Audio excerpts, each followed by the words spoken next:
man. But The track's been great. But now we got to get to I was gonna say Ethan. Some more American business. Yes, I was gonna say so Ethan with this American business because we're talking about the USA basketball team showing up to hate watch Noah Lyles.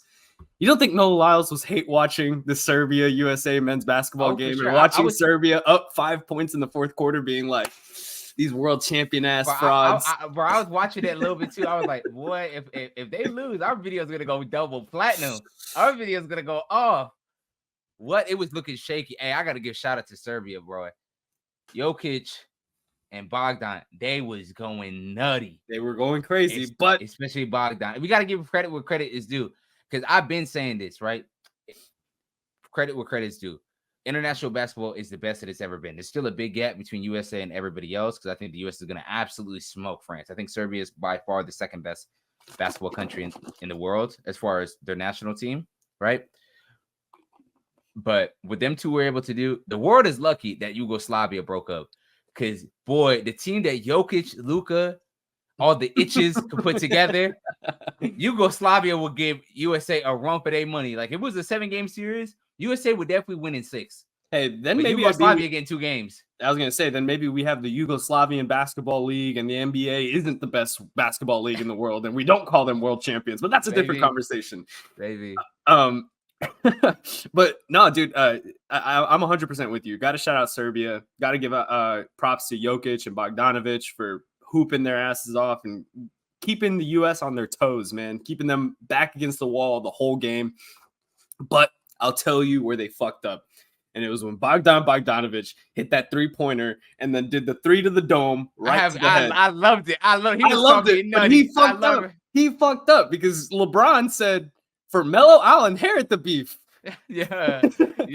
I'm about to take this game over.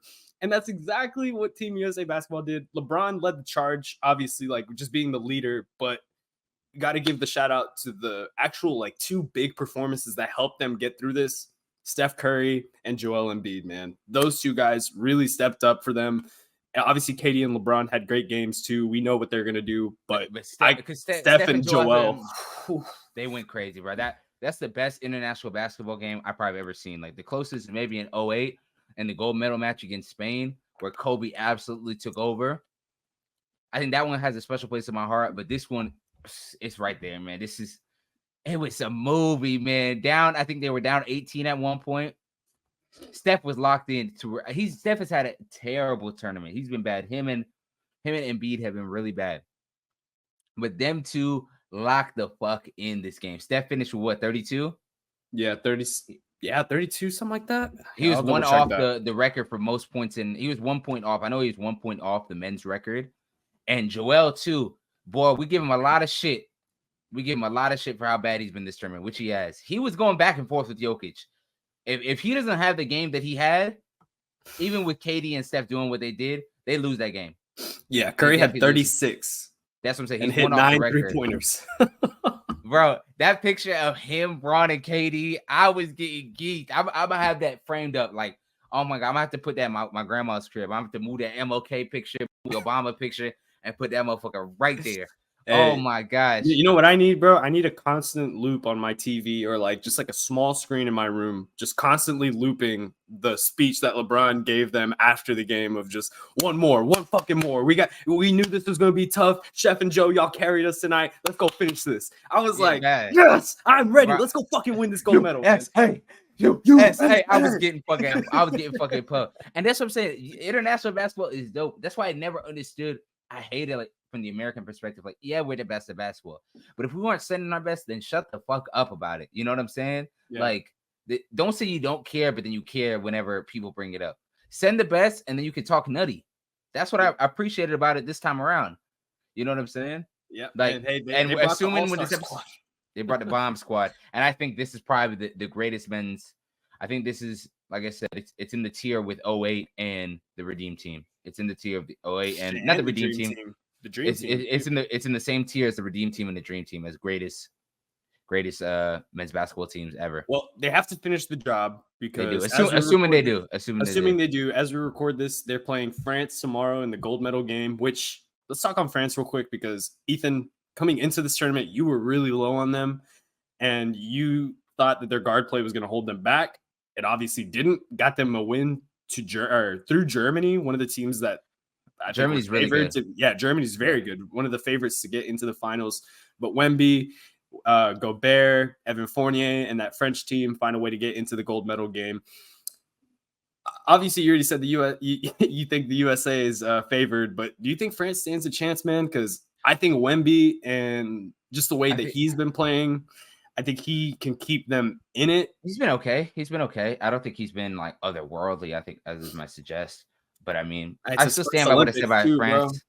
I still stand by what I said about France. Like, I think defensively, him and Jokic and Wemby and him and Gobert in the paint work really well. They just don't have good enough guards. They're gonna go as far as Fournier, and Fournier is old. If this is Fournier from like 8 years ago, even 4 years ago, I like their shots better. But the U.S. is about to blow them out by 2025. Serbia was the hardest team for them.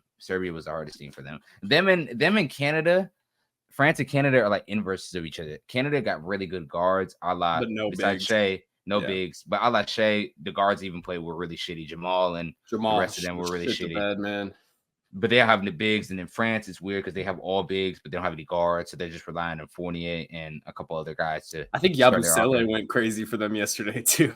No, they played good. Like I said, the U.S. is going to smoke them. The U.S. is going to smoke them. I'm really happy about this squad. It's because, like I said, like it feels really good seeing these guys hit shots, not like on your team, for your team. You know what I'm saying? As a Laker fan, I got to enjoy Bron, but like hearing Curry and KD hit them shots, and it's like, damn, that felt good instead of it being against us. Seeing all of those guys play together too is just such a trip, man. KD, LeBron, and Steph on the same court at the same time. Never thought we'd see it, but here we are, and they're about to walk away with a gold medal. And it makes me even more excited for 2028. Like, I feel like we need to have more. I'm gonna start, like I said, I think people should start paying more attention to international basketball.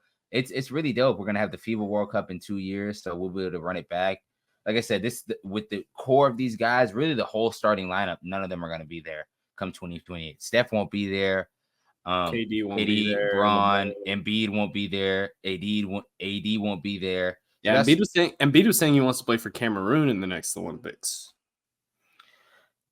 Don't get me started on that, Brian. Don't get me started on that. Okay. Well, we don't need to get started on that. But okay, so I have an interesting question because, as you know, the 2024 Olympics coming to an end. The 2028 Olympics are going to be in LA in the United States. And we've got a few storylines that I want to talk about. And the first one starts with the men's basketball team, because you're talking about this. We won't have Bron. We won't have KD. We won't have Steph Curry. Who do you think leads the charge for the USA team in 2028? And are they going to be able to lead the charge the same way LeBron, KD, and Steph are doing? Because, I mean, that's my one thing is I see obviously all the talent on the USA basketball team. I'm just not sure if there's an alpha on that team yet. And if they run into a France or a Canada or even like a Germany in the 2028 NBA or in the 2028 Olympics, they might have some problems. They will. Like I said, I think this is the last Olympics we're going to see like complete and dominance, with all due respect to the other teams. I think the gap will be significantly closed the next time around, unless one of these guys makes a best in the world leap. But no, I think we're going to have still a good squad. I think it's good enough if all these guys go. I think it's a good enough squad. I mean, the U.S. has the best selection of guards in the world. Even our C and D team guards would start on 98% of these teams. You know what I mean? You're going to have, as far as guards wise, you're going to have Trae Young, Anthony Edwards, Devin Booker, Donovan Mitchell, John Morant, 50-50 if they want to come. But those five right there, Ja, Trae, Donovan Mitchell, Devin Booker, and Anthony Edwards, guard wise, that's good enough. Hell, man, you're not even counting Paolo or. I'm not even. That's what I'm saying. Those five guys, and you got Paolo, Tatum, Bam, Derek Lively, probably Jaylen Brown. That's a good enough squad. That's Chet. That's 6. That's 11. That's 11 guys. You know for a fact they're going to be on that team. And then you have guys you can also include too. Like, who knows what it looks like for guys like Jalen Brunson, De'Aaron Fox. You know what I mean? Cade, like all these other guys that could end up being way better NBA players in 4 years. Cooper Dude, Flag. I was just in about to 4 say, years. we're not even counting the Like I said, players it who are won't going be to come like in the next 4 years. Yeah. we're still pretty deep. Like I said, I'm not worried. Center wise, I mean, Bam, Chet, Lively. You got 3 different types of centers. They all work. They're all made for international basketball. Forwards is maybe the one maybe you're kind of a little concerned with, but even then, you have Paolo, you have Jason Tatum, you have Jaylen Brown, and probably Cooper Flag. You'll be fine. You'll be fine with them 4. Yeah. And guards, enough said. Like I said, Team USA is going to be straight. Team USA is going to be straight. I think so too. But this is something interesting that I thought about. Along with the normal basketball in the Olympics, they also have 3v3 basketball. And I don't know if you saw, I don't think the US placed in 3v3 basketball. Men's? No. Men's, no. Because Jimmer Fredette was on the team. He got hurt. And I started to think about it. I was like, why the hell are we not sending like some of these NBA guys on the 3v3 teams? Like that would be just easy sweeps, right? Like send the guys who don't make the Olympic team or the guys who aren't playing on the Olympic team. JT, I see you on the bench sitting over there. Come get some runs with the 3v3s.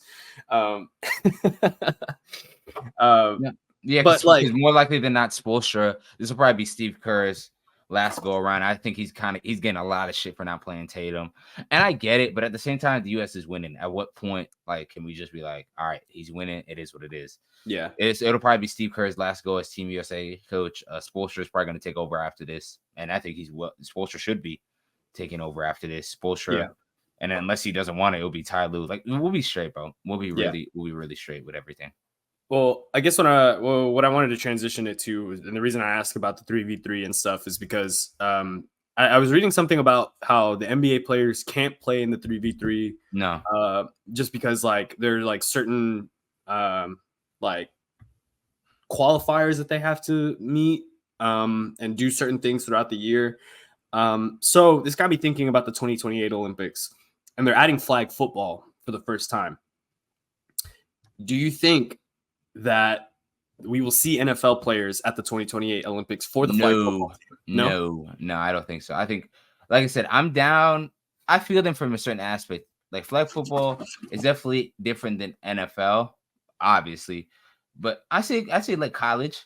I feel the same way about 3v3. I don't know if I'd answered that before, but 3v3, same thing. I feel like 3v3 college basketball players should definitely be allowed to play as long as you're not in the NBA. I don't feel like there's an issue with the high school players, but I'm with you. Because you're right. They have to hit like they have to go to certain events throughout the year. It's not some like you just get invited and you can go. Like FIBA makes you go to these events like 3-4 times a year to be counted as 3v3 members. So as long as they can meet that, especially like NFL too with flag, I feel like college players should be allowed. NFL might be too OP. I'm not gonna lie. Having Tyreek Hill running at you. Well, see, so that's what I was thinking too. Is like, so you can't use NBA players for the 3v3 league, but we have a 3v3 league here in the States run by Ice Cube. Why didn't we just take like 3 of the best players from that league? I'm sure there's like some kind of like rule where like the professional athletes from this league can't play in the Olympics if they're not like in the qualifying games or whatever. But yeah, I guess it just got me thinking about like what is going to happen with these athletes for the flag football, because the NFL was really big in getting flag football into the Olympics. So I would assume that they would be pushing heavily to get some of their stars, at least maybe a few of them, onto the field in 2028. Maybe because Jalen Hurts is the ambassador for it. So I wonder what they'll end up doing. They'll probably, like I said, it'll be similar to 7-on-7, right? Flag football 7-on-7. Yeah, 7-on-7. Mm-hmm. Yeah, maybe they get NFL players because the NFL season is shorter. But I don't know. I don't know what they'll end up doing. I think they'll lean more towards college, if I'm being honest. I think they'll lean more towards college. Yeah, and 4 years is such a long time from now. Like people are putting together like these dream teams of like Patrick Mahomes and Tyreek Hill and Justin Jefferson. I'm like, in 4 years, I mean, you know, Mahomes, we still think he's going to be that guy in 4 years, Justin Jefferson. But like, you never know, dude. Like so much could change in 4 years that Mahomes might not be at that same level. Tyreek Hill might be out of the league. Like, who knows, dude? 4 years is such a long time away. So much can happen. But yeah, it's just interesting to see how the international sports How they handle market and how everything just is being handled with football being growing as we see. No, I'm with you. I'm excited. Like I said, shout out to all the athletes that have been involved with the Olympics. Hopefully in 2028, my little brother can go, so I can go to the Olympic Village. But you can't have sex at the Olympic Village because they have the cardboard beds. Oh yeah, I heard the beds are shitty over there. The cardboard beds. It was like to like reduce the amount of sex you're having in the Olympic Village. Actually. Oh baby, we don't need a bed. We'll be all right. It's like we don't need the cardboard bed.